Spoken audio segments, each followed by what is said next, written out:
So,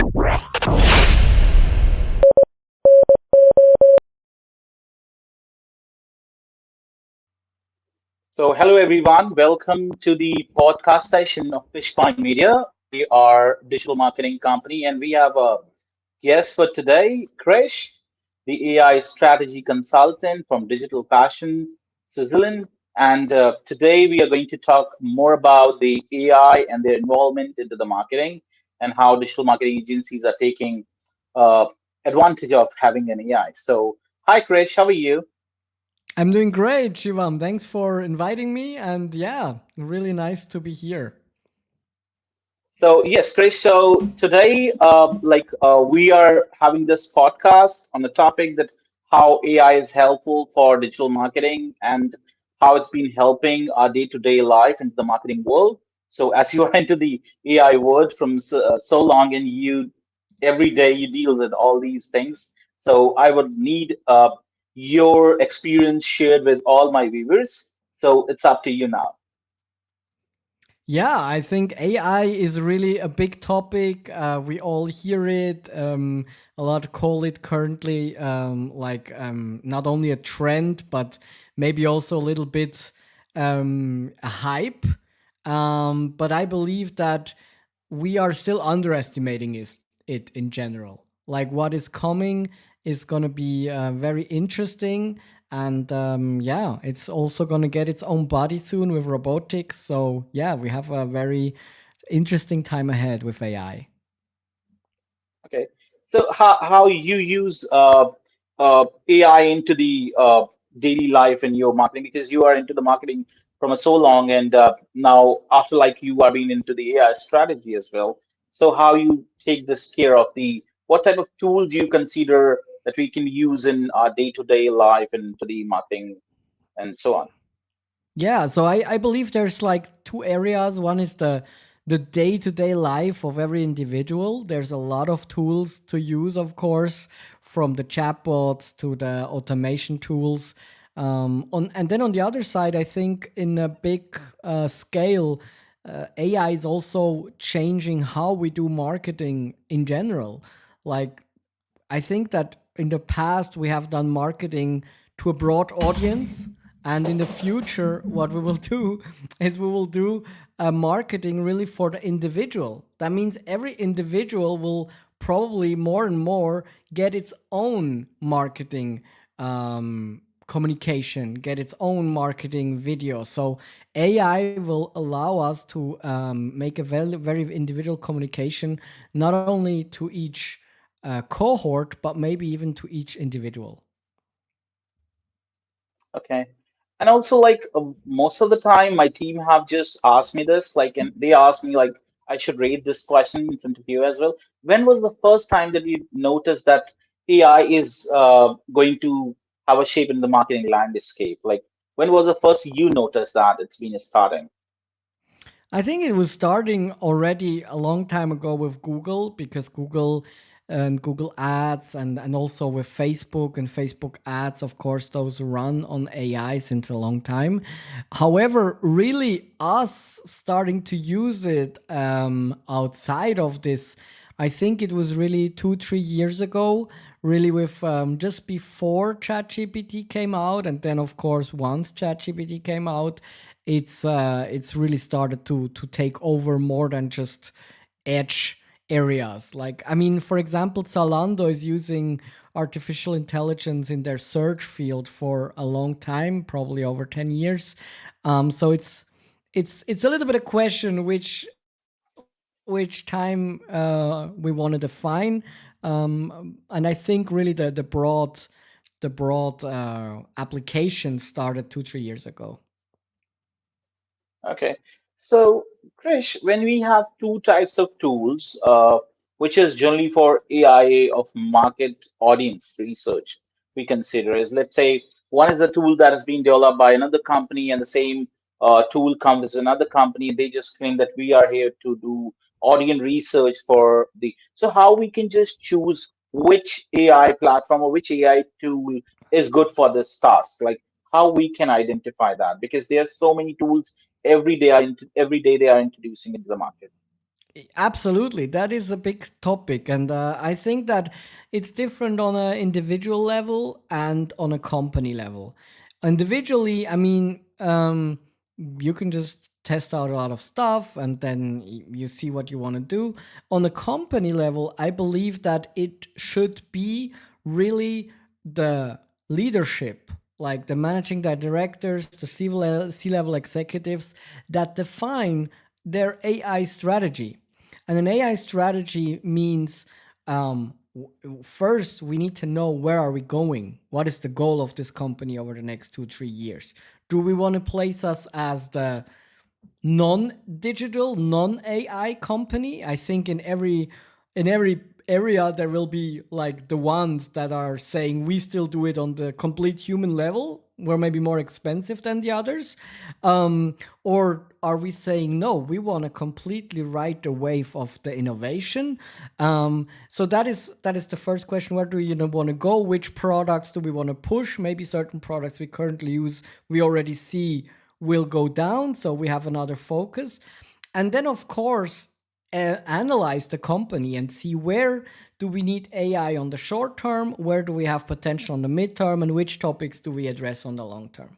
And then once you have this plan and this strategy, and you know where you're going and what will you use, then you can start choosing your platform, because now you want a platform that helps you implement your first priority implementations. Maybe there's also several ones. However, you want them to work together. You don't want to have island systems that don't talk to each other. And then Mhm. you also know where you're going on the midterm, so it should still be the same tools you can use, and the same thing on the long term. And okay, these tools on the long term should still work with what we implement now. So I think that the choice of tool um, is the last step. First, we need a strategy. Then we need to analyze our processes and what we can optimize. And then, based on this knowledge, the tool selection should happen. And I see a lot of owners or managers don't have the time for that right now, and then it makes sense to get a consultant that maybe does the work for them or helps them to do this work. And Chris is the best one for the AI strategy I know in my network, to be honest. I mean, that's not something I could confirm personally. Of course, that wouldn't be right, but it's something where I could definitely help. I'm sure there's a lot of good other people that do that as well. Okay. So in last like so many years, we have done and we have introduced AI into the marketing campaigns in so many marketing campaigns.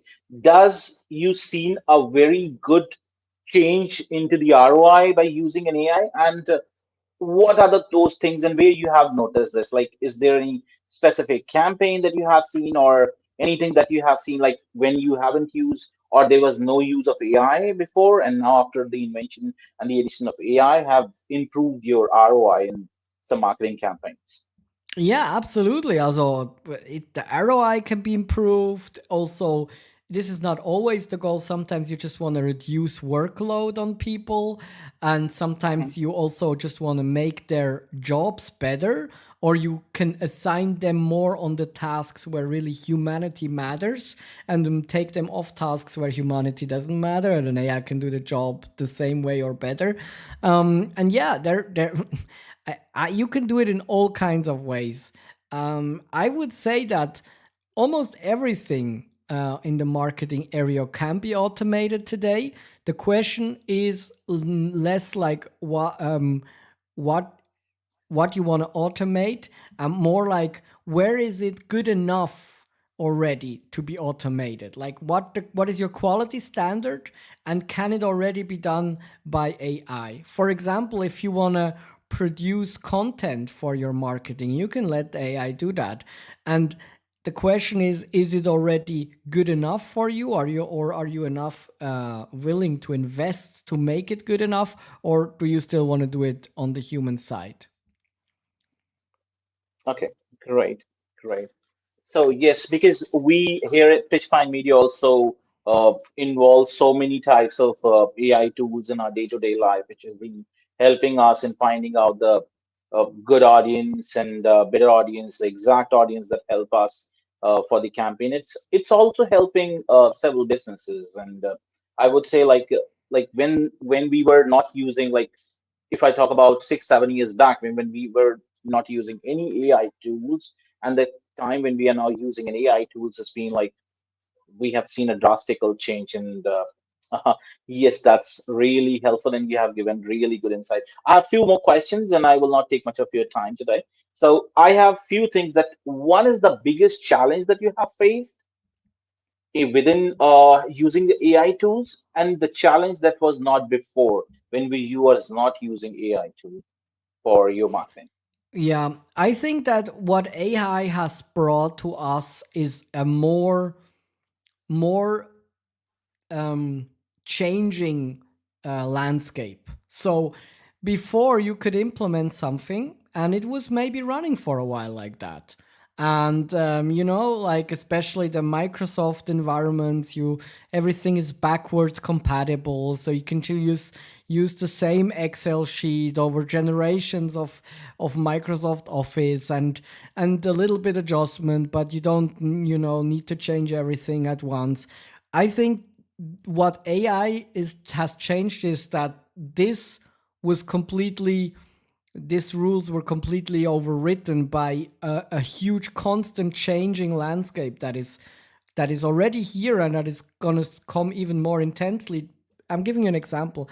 If you can today implement a use case where you use AI, you use an LLM model to, let's say, produce content, and then also push it right away into a marketing campaign, and this runs really well, you cannot say this will run like that for the next 10 years, because in the next year there's probably 10 to 100 new large language models that are coming out that you could consider to replace the current model you use, that could maybe improve the performance.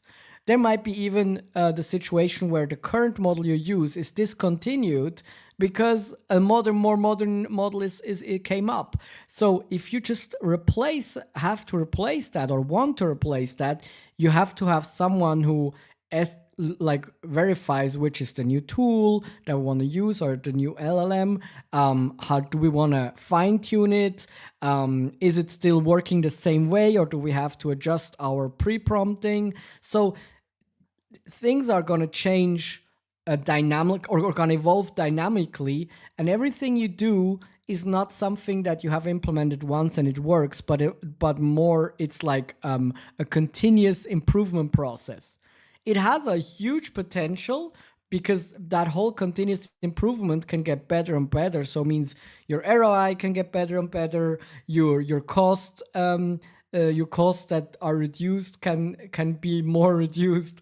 The world can be more innovative and cool. However, it is something that you're gonna have to monitor and work on continuously on the long term. So that's why I also think it's not enough to just have one-time implementations, a one-time strategy, and then you're done with AI. What you need is people who work long-term on this topic, either internally or externally. And yeah, I think this is what changed a lot. Yeah, and I know that if any uh, SEO marketer, basically the new beginners, are going to just see this podcast. So definitely this particular like point that you have mentioned, that is going to be transformed every year. So it's going to be really helpful for them, that they don't have to stick on one particular rule. The rules are going to be changed, the things are going to be changed, and the model is going to be changed every year. So you don't have to be like you have learned something 10 years back and you have to implement same things after 10 years, because models are going to be LM models going to be changed every year, of course. So Yeah, yeah. and for example, you can build an automation today, and tomorrow a system comes out that makes the automation better and that just replaces what you built.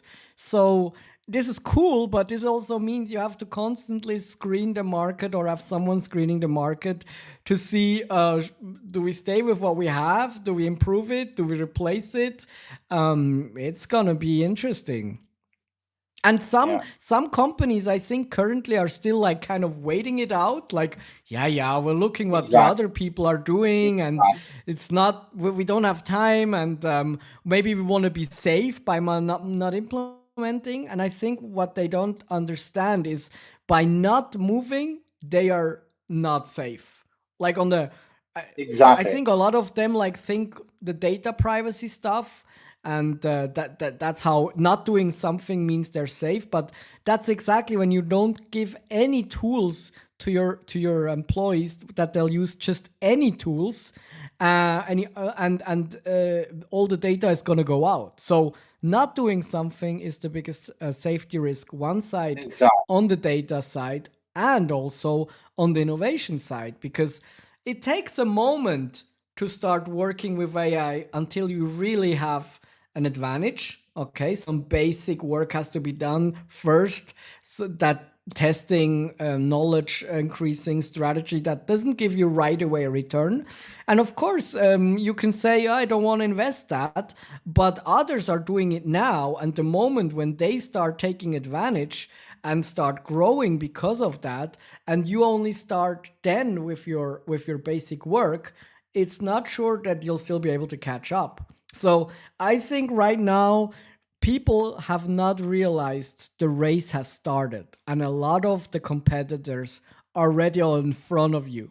So it's really now the time, to really take this topic seriously, and get yourself your own great Formula One AI car, even if it still takes some time to build it, so you can start racing after your competitors, or even pass them in a way that they can't catch up to you anymore.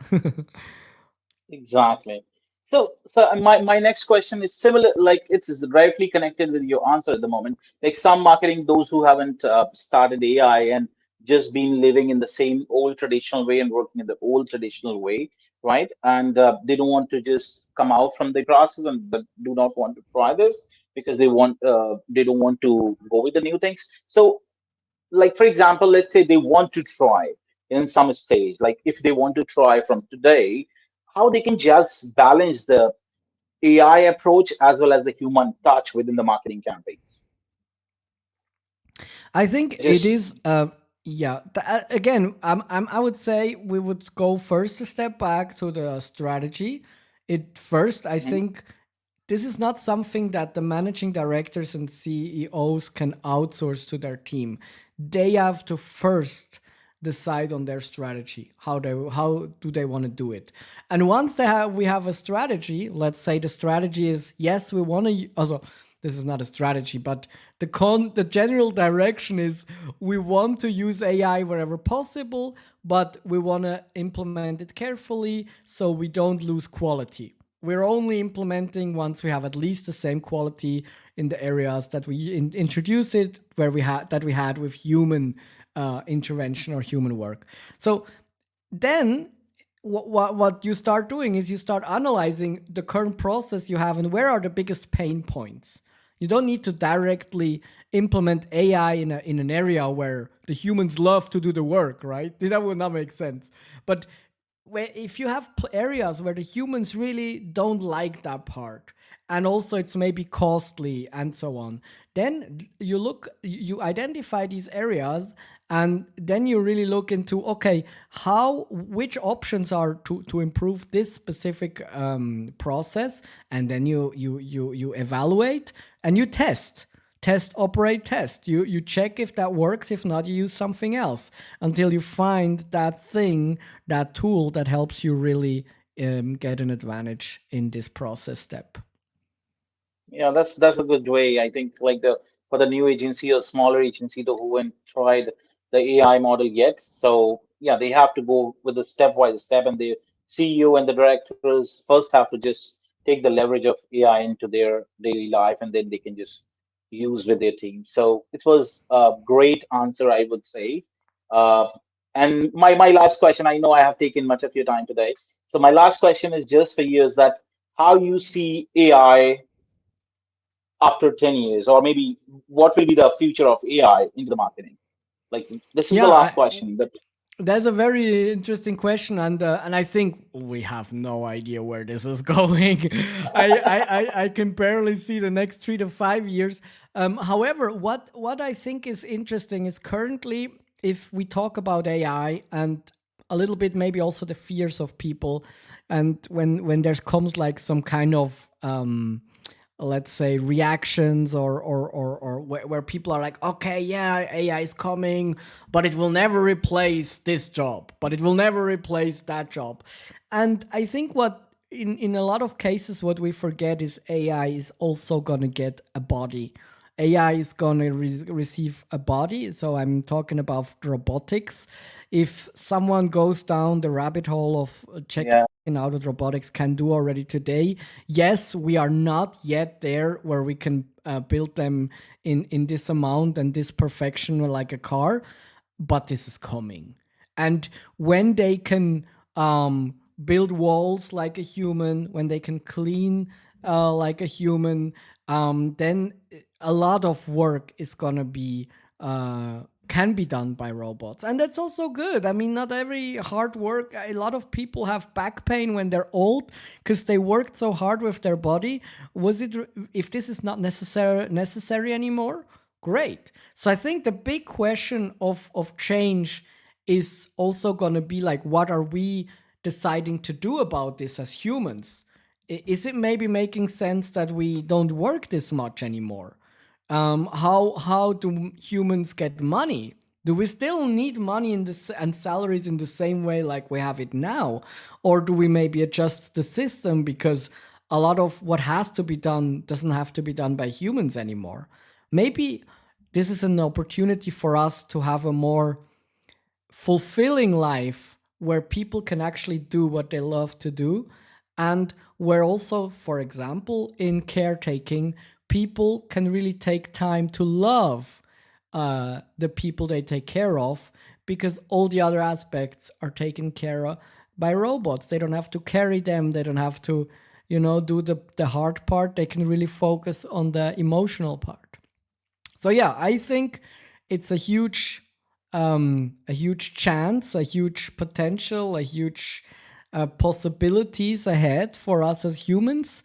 Um, we can look at it pessimistically, of course. I personally am an optimist, and I see a lot of possibilities, and look forward to what we can do all together with this world. So we can expect like of 10 years or 12, 15 years, we can see robotics sitting with us in the office and working with us, Absolutely, the robots. yeah. Exactly. That's great. That's great, Krish. And your answers was fabulous. And what I understood that you have given all the answers here, and I think me and my team, the post production team sitting behind this screen is just listening you, and definitely they got all the answers because these questions are prepared by them only. So I would say that it was great session with you, and it was always good feel so full of guidance, full of advice in terms of AI. So thank you. Thank you for giving me a time today.